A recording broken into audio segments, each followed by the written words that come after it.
மகாலட்சுமி தாயாரின் அருளைப் பெற்று இல்லத்தில் வற்றாத செல்வமும் மங்களமும் பெருக தினமும் கடைபிடிக்க வேண்டிய எளிய மற்றும் சக்தி வாய்ந்த வழிமுறைகள் இதோ. 1. அதிகாலை பொழுது, பிரம்ம முகூர்த்தம். லட்சுமி தேவி அதிகாலையில்தான் வீட்டிற்குள் நுழைகிறாள். சூரிய உதயத்திற்கு முன்பே எழுந்து குளித்து, வாசலில் அரிசி மாவினால் கோலமிடுவது தாயாரை அன்புடன் வரவேற்பதற்கு சமம். நிலைவாசலில் மஞ்சள், குங்குமம் இடுவது மங்களத்தை நிலைக்கச் செய்யும். 2. வீட்டின் தூய்மை. அசுத்தம் இருக்கும் இடத்தில் லட்சுமி தங்க மாட்டாள். டிக்ளட்டர். வீட்டில் தேவையற்ற பழைய பொருட்கள், உடைந்த கண்ணாடிகள், ஒட்டடை சேராமல் பார்த்துக் கொள்ளுங்கள். சமையலறை. இரவு நேரத்தில் எச்சில் பாத்திரங்களை அப்படியே வைக்காமல் கழுவிச் சுத்தப்படுத்திய பின் உறங்கச் செல்வது அஷ்டலட்சுமிகளின் அருளைத் தரும். 3. தீப வழிபாடு.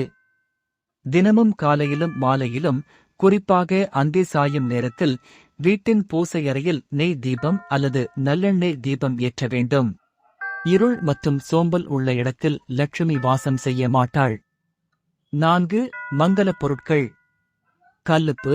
லட்சுமி கடலில் பிறந்தவள் என்பதால் கல்லுப்பு அவளது அம்சம். உப்பை எப்போதும் குறையாமல் பீங்கான் சாடியில் வைத்திருப்பது செல்வத்தை குறைவில்லாமல் வைத்திருக்கும்.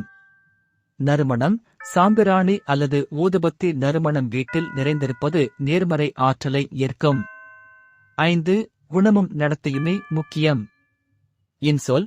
சண்டையிடும் இடத்திலும் கடும் சொற்கள் பேசும் இடத்திலும் லட்சுமி தங்க மாட்டாள். எப்போதும் இன்முகத்துடனும் அமைதியுடனும் இருக்கப் பழகுங்கள். பெண்களை மதித்தல். ஒரு வீட்டின் பெண் அந்த இல்லத்தின் கிரகலட்சுமி. மனைவியும் தாயும் மகிழ்ச்சியாக இருக்கும் இல்லத்தில் செல்வம் தானாகச் சேரும். 6. எளிய மந்திரம்.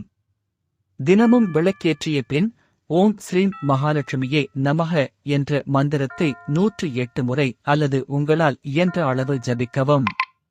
சுருக்கமாக, சுத்தமான வீடு, இன்சொல், தெய்வ வழிபாடு மற்றும் பிறருக்கு உதவும் குணம் ஆகிய 4ம் இருந்தால் மகாலட்சுமி உங்கள் இல்லத்தை விட்டு ஒருபோதும் நீங்க மாட்டாள்.